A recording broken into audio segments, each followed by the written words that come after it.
오늘 창세기 24장 1절에서 15절까지 우리가 함께 읽었는데 실제로는 24장 전체를 읽어야 됩니다. 그 중에 15절을 읽고 설교 제목을 믿음으로 구하는 기도라고 정해 보았습니다. 여기에 나오는 몇 명의 인물들이 있습니다. 먼저는 아브라함이고요. 그리고 아브라함의 종 엘리에셀이 나옵니다.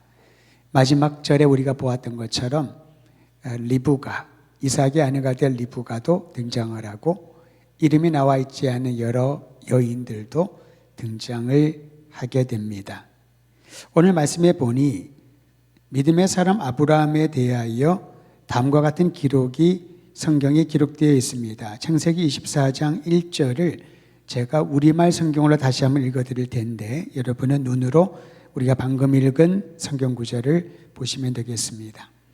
아브라함이 나이가 많이 들어 늙었습니다. 여호와께서는 모든 일마다 아브라함에게 복을 주셨습니다. 그렇게 시작하고 있습니다. 누구나 나이가 들지요. 나이가 들어서 때가 되면은 죽음이라고 하는 그 과정을 통과하게 됩니다. 그 순간 인생을 되돌아보게 됩니다. 이제 이 땅에서의 때가, 호흡이 가까이 왔다, 마칠 때가 가까이 왔다라는 것은 본인이 직감을 합니다. 물론 의학적으로도 어느 정도 예견을 해줍니다만은 누구보다도 본인이 느끼는 것이 가장 정확할 것입니다. 그때 인생을 되돌아보면서 내가 어떻게 살아왔나, 특별히 하나님을 경외하고 천국 소망을 가진 사람들에게는 내가 가진 소망과 하나님이 주신 은혜에 대하여 되짚어보는 매우 중요한 시간이라고 할 수가 있죠. 왜냐하면 우리에게 있어서 육신의 호흡이 끝나는 죽음은 그것으로 끝이 아니라 남겨진 우리의 가족들과 나를 알고 있는 내가 영향을 주고받았던 모든 이들에게는 굉장히 중요한 의미가 될 수 있기 때문에 그렇습니다. 죽음으로써 말을 한다, 죽음으로 역사를 이루어 간다라는 그러한 구절이 있지 않습니까?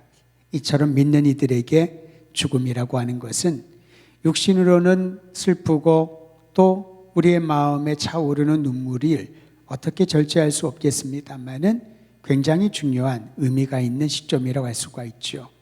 그러기 24장 1절은 매우 중요합니다. 아브라함이 나이가 많아 늙었고 그런데 하나님께서 매일마다 모든 일마다 그에게 복을 주셨다라는 것이지요. 이제 아브라함은 매우 중요한 한 가지 기도의 제목을 우리에게 알려주고 있습니다. 그것은 아들 이삭을 결혼시키는 거죠. 지금과 고대 근동의 시대는 전혀 다른 환경이었기 때문에 오늘날처럼 우리가 소개팅을 하거나 맞선을 하거나 또는 자기들끼리 연애를 해서 결혼을 하거나 그런 것과 전혀 다른 그런 문화였습니다. 특히 아브라함은 하나님을 경외하는 사람으로서 아들의 가정을 또 아들을 위한 아내를 자부가 되겠지요. 구해주는 것이 굉장히 중요한 기도의 제목이었고 사명처럼 느껴졌을 겁니다. 아들의 행복을 위한 아버지의 마음이지만 그렇다고 해서 아브라함이 직접 할 수 있는 일은 전혀 아니었습니다. 그래서 아브라함은 엘리에셀이라고 하는 종을 불러서 그에게 부탁을 하죠. 여러분이 엘리에셀이라고 하는 사람이 언제 나오냐면은 24장은 우리가 읽었는데 9장을 앞으로 가면 15장에 아브라함이 엘리에셀을 언급을 합니다. 하나님께서 약속의 아들을 주겠다고 말씀하셨을 때 아브라함은 일단 단념을 하죠. 내가 나이가 늙었는데 내 아내도 경수가 끊어진 지 오래되고 나이가 많이 들었는데 어떻게 우리가 아이를 얻겠습니까? 우리 집에 있는 종이 있는데 그 종 엘리에셀을 나의 상속자로 삼겠습니다. 그때 엘리에셀이라는 이름이 등장을 합니다. 그러니까 아들이 없었던 아브라함에게는 그의 상속자로 삼을 정도로 신뢰하던 사람이 엘리에셀이었던 것이지요. 그에게 아브라함이 요청을 합니다. 아브라함의 허벅지에 손을 놓고 맹세하라고 말을 하지요. 고대 근동의 사람들은 어떤 맹약을, 서약을 할 때에 특별한 행동을 요구를 합니다. 성경에 보면요, 새를 반으로 갈라서 소금을 뿌리고 그 사이를 지나가게 하는 것도 있고요. 오늘 말씀에 있는 것처럼 허벅지에 손을 놓고 맹세를 하는 그러한 시간도 있습니다. 다시 말하면은 말로 맹세로 끝나는 것이 아니라 어떤 행동을 통하여 그 맹세를 기억나게 하는 것이지요. 이렇게 맹세를 하면서 아브라함은 이삭의 아내감으로 가나안 족속의 여자가 아니라 고향에 가서 여인을 택하라라고 엘리에셀에게 명합니다. 이미 고향을 떠난 지 오래되었습니다. 이삭 같은 경우에는 그 고향에 가본 적이 한 번도 없지요. 그런데 그 오랫동안 떠나 있었던 아브라함의 고향에 가서 이삭의 아내감을 찾는다는 것은 너무나도 힘들고 어려운 일이죠. 마치 깊은 바다에 반지를 빠뜨렸는데 그 반지를 찾으러 가는 것과 마찬가지입니다. 그래서 반지라고 하는 목표가 있으니까 잠수로라든지 들어가서 찾아볼 노력이나 하지, 실제로 떠난 지 수십 년이 된 고향 땅에 가서 아브라함의 이름을 대면서 그의 아들을 위한 신부감을 구한다는 것, 너무나도 힘든 일 아니겠습니까? 어디에서부터 시작해야 될지 막막한 상황이었을 것입니다. 엘리에셀의 질문을 보면 그가 어떤 생각과 막막함을 가졌는지를 우리는 예측할 수가 있습니다. 우리 함께 창세기 24장 5절 말씀을 보시길 바랍니다. 5절 같이 한번 읽도록 하죠. 5절입니다. 시작. 종이 이르되 여자가 나를 따라 이 땅으로 오려고 하지 아니하거든 내가 주인의 아들을 주인이 나오신 땅으로 인도하여 돌아가리까? 엘리에셀은 굉장히 합리적인 제안을 아브라함에게 했습니다. 가서 어쨌든 여인을 만날 수는 있겠지만 그 여인에게 내 주인의 아들의 신부가 되어달라고 부탁을 했는데 오지 않으려고 하면, 그렇지 않겠습니까? 아무리 옛날이라 하더라도 얼굴도 보지 않고 그 집안이 어떤 집안인지 모르는데 한 사람의 얘기만 듣고 딸을 준 집안이 어디에 있겠습니까? 이것은 불가한 일이지요. 그러니까 엘리에셀은 굉장히 합리적이고 상식적인 선에서 아브라함에게 말을 하는 겁니다. 그렇게 오려고 하지 아니하면 이삭을 데리고 가서 이삭을 얼굴 보여주고 여자의 마음이 움직이고 그 집안에서 허락을 하면 그렇게 결혼할 수 있도록 데리고 오는 것은 괜찮겠냐고 이렇게 질문을 합니다. 그런데 의외로 아브라함은 절대로 그곳에 이삭을 데리고 가지 말라고 단호하게 답변을 합니다. 6절 말씀은 제가 읽어드리죠. 아브라함이 그에게 이르되 내 아들을 그리로 데리고 돌아가지 아니하도록 하라. 왜 그랬을까요? 여러분, 갈대아 우르라고 하는 지역은 수많은 신들을 숭배하고 이방 문화와 세속화의 성지라고 할 만큼 타락한 도시였습니다. 아브라함은 잘 알고 있지요. 어떻게 보면 젊은이들에게는 정말 가고 싶은 곳, 살고 싶은 도시였는지도 모릅니다. 우리도 그렇지 않습니까? 옛말도 그러하지만 요즘도 그러합니다. 옛말에는 말을 보면은 제주로 보내고 사람을 보면은 한양으로 보내라. 큰 물에서 그리고 좋은 환경에서 자라나야, 교육을 해야 그에게는 더 미래가 있다. 요즘 젊은이들도 얼마나 그러한 기회를 찾기 위해서 더 사람들이 많이 모이는 그 중심부로 가려고 합니까? 이건 참으로 당연한 일이라고 볼 수가 있지요. 단지 그 문화를 흠모하기 때문에 거기에 빠질까 봐 이삭을 보내지 않으려고 했던 것은 아닙니다. 그 안에 하나님이 없는 세속적이고 타락한 문화가 있었기에 갈대아 우르로 가는 것을 아브라함은 단호하게 반대했던 것이지요. 그리고 이렇게 말합니다.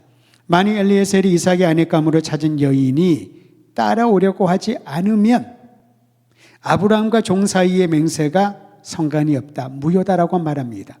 사실 확률적으로는 무효가 될 확률이 굉장히 높습니다. 왜냐하면 알지 못하는 가문에 가보지도 않은 가나안 땅에 살고 있는 이삭이라는 사람에게 결혼하기 위하여 그 먼 거리를 딸을 시집 보낼 집이 어디 있겠습니까? 어떤 여자가 이 종말 한마디만 듣고 결단을 하고 따라오겠냐는 거지요. 그러니까 아브라함이 요청했던 내용이 이루어질 확률은 굉장히 희박하고요. 그럼에도 불구하고 아브라함은 엘리에셀에게 말합니다.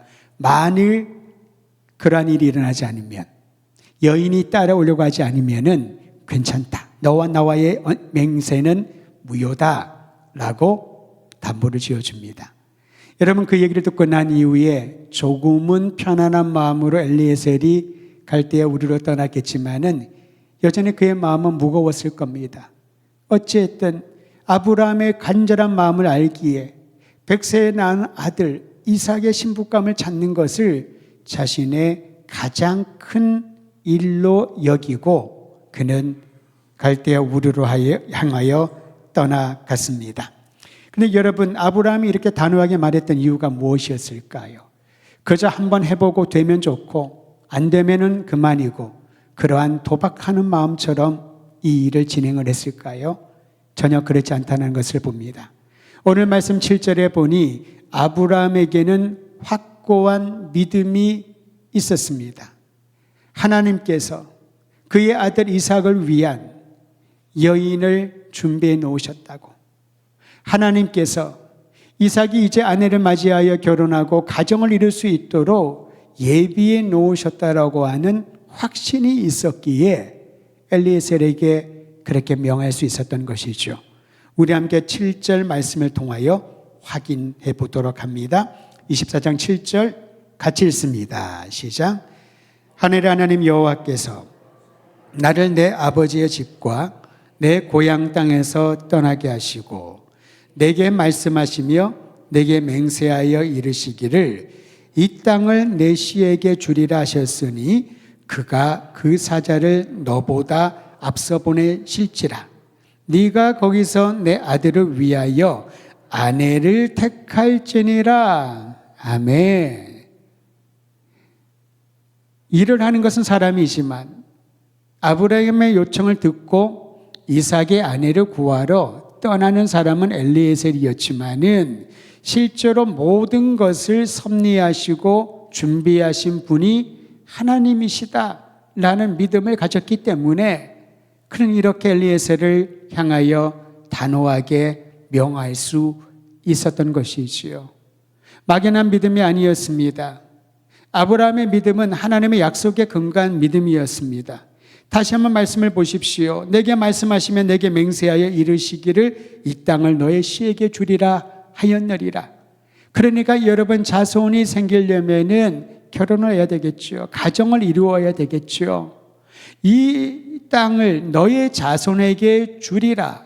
아브라함과 이삭에게서 끝난 것이 아니라 이삭을 이어서 그의 자손과 그의 또 자손과 영원토록 대대손손 하나님의 이 약속을 의지하여 주께서 그의 사자를 먼저 보내어 예비하셨으니 너는 그저 가라.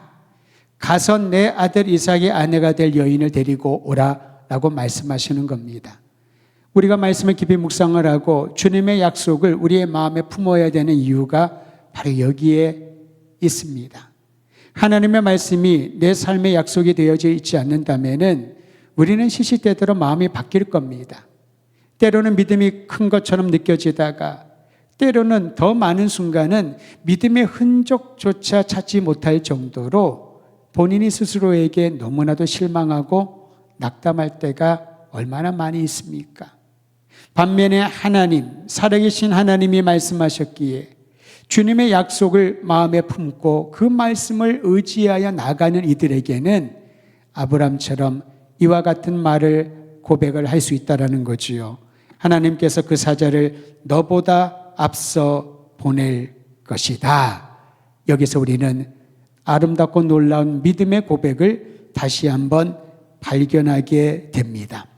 믿음의 시간이 지나가며 흐려지다가 어느덧 과거의 추억처럼 떠오르는 것이 아닙니다. 내가 10대 때, 20대 때 정말 믿음이 컸는데 그 말은 뭡니까? 지금은 그렇지 않다는 거지요. 내가 뜨거운 불과 같은 그런 열정을 가진 적이 있었는데 그 말은 뭘 뜻하나요? 지금은 내 마음이, 믿음이 식었다라는 것을 스스로 인정하는 게 아닐까요? 아브라함은 오히려 하나님의 부름을 받았던 75세보다도 나이가 들어가고 100세가 되고 100세에서 나이가 더 들어서 이삭을 결혼시킬 140여세가 되었을 때 그에게는 더 확고한 믿음을 우리에게 보여주고 있습니다. 오늘 이 사건에서 아브라함의 믿음이 계속 성장 중이라고 하는 사실을 확인받게 되지요.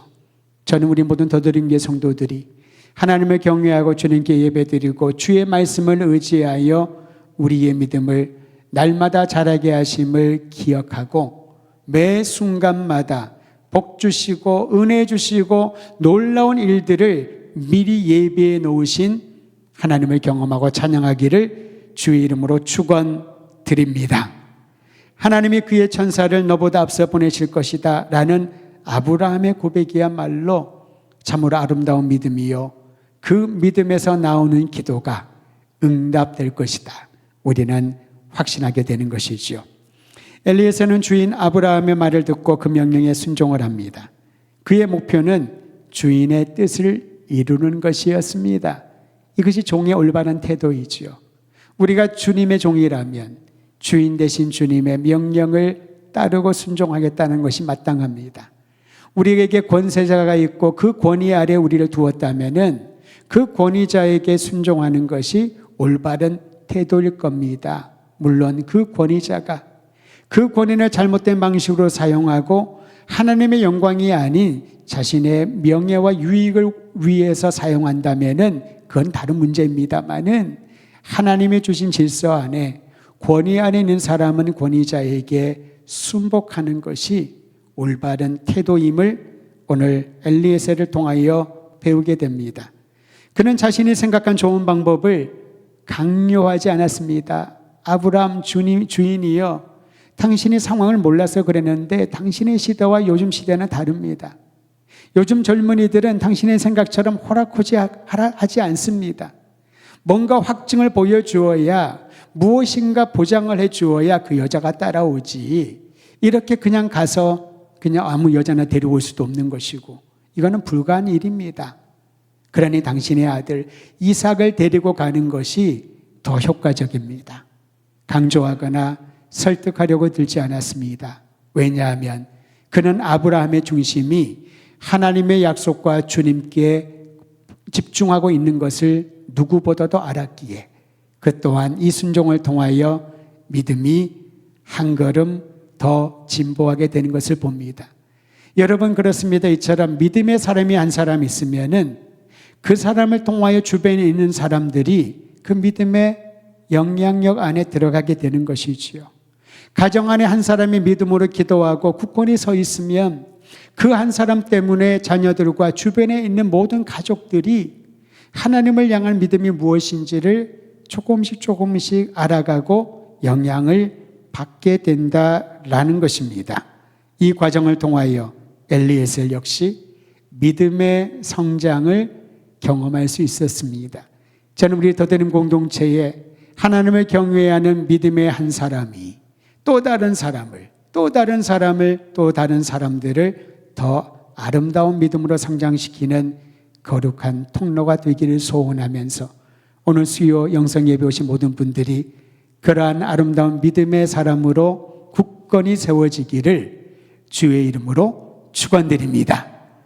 이제 엘리에셀이 하나님이 예비해 놓으셨다는 그 말의 위로를 받고 선물을 가지고 걸어갔더니 마침내 나홀의 성이라고 하는 곳에 도착을 했습니다. 이제 그가 할 일은 하나님께서 예비하신 사람을 찾는 것이었습니다. 그래서 그는 이렇게 자신의 일을 시작을 합니다. 기도로 시작을 하지요. 믿음으로 하는 기도를 우리는 12절 말씀에서 발견하게 됩니다. 이 기도는 엘리에셀의 기도입니다. 12절 같이 읽습니다. 시작. 그가 이르되 우리 주인 아브라함이 하나님 여호와여, 원하건대 오늘 나에게 순조롭게 만나게 하사 내 주인 아브라함에게 은혜를 베푸시옵소서. 구약에 기록된 많은 기도들이 있습니다. 특히 시편에 많은 기도가 나오지요. 근데 그 많은 기도들 중에서 참 아름다운 기도 중에 하나를 꼽으라면은 엘리에셀의 기도를 꼽을 수 있을 것 같습니다. 그는 이렇게 기도합니다. 오늘 일이 잘 되게 이끄셔서 하나님의 뜻이 이루어지게 하소서. 하나님의 뜻대로 이루어지게 하소서. 모든 일들이 순탄하게 하소서. 그는 그렇게 기도한 것이죠.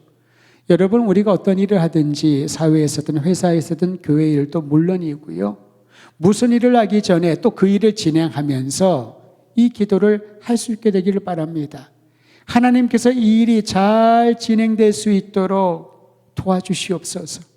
하나님의 뜻대로 이 모든 계약과 이 모든 작업들이 이루어질 수 있도록 도와주시옵소서. 하나님의 영광이 드러날 수 있도록 이 모든 사역이 잘 진행될 수 있도록 도와주시옵소서.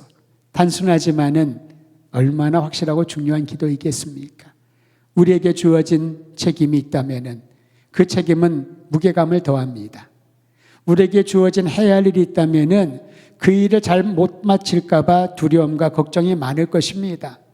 만일 그 일이 나에게 익숙한 일이 아니라면은 시작하기 전에 지레 겁먹고 그 일을 하지 않으려고 돌아서고 싶을지도 모릅니다.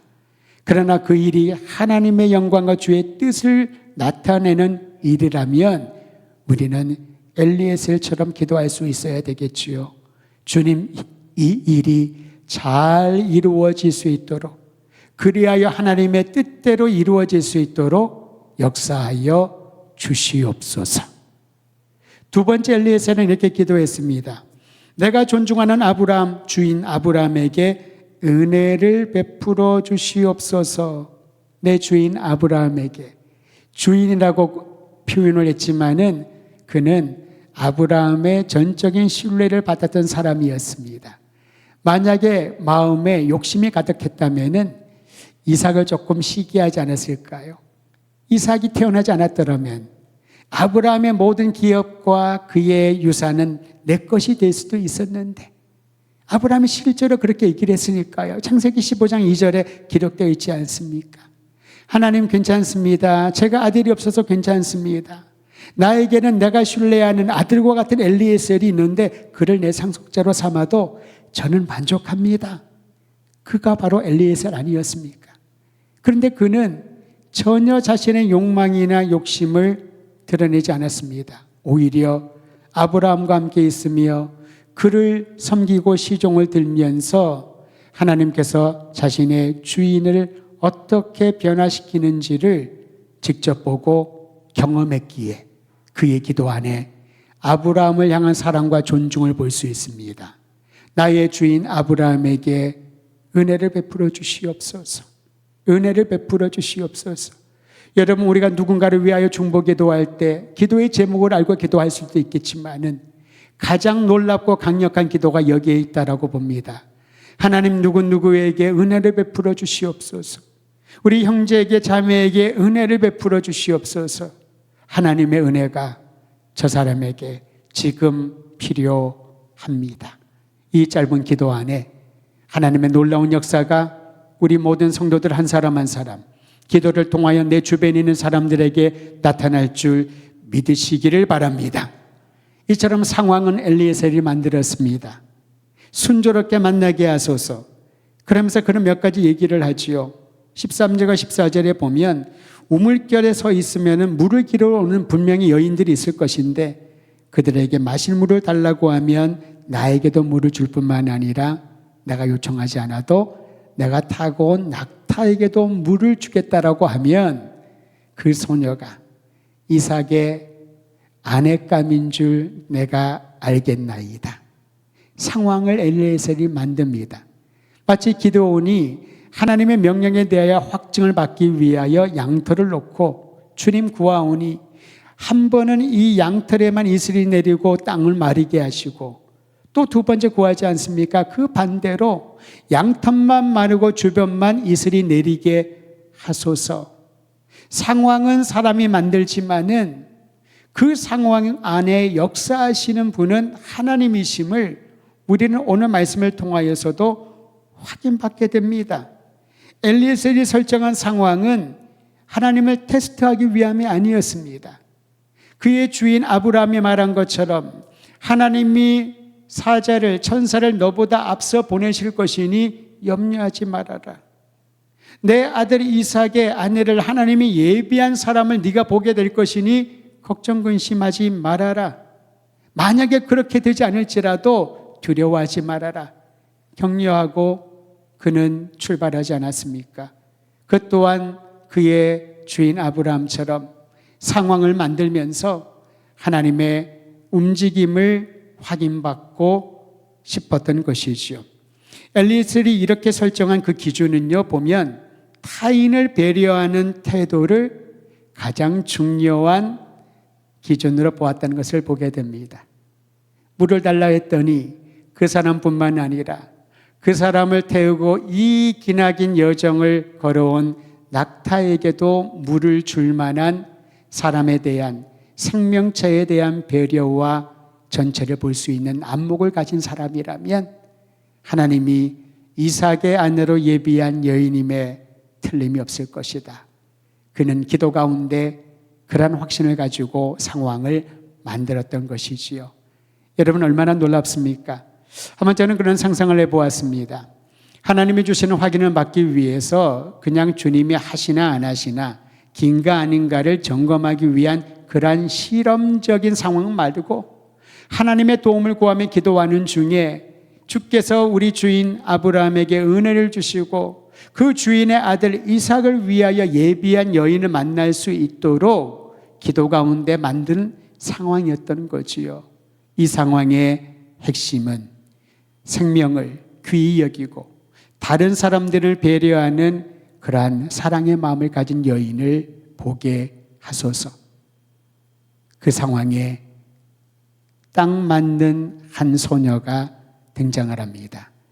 그 소녀를 만났을 때 엘리에셀은 그 소녀의 가문이 어딘지도 몰랐을 겁니다.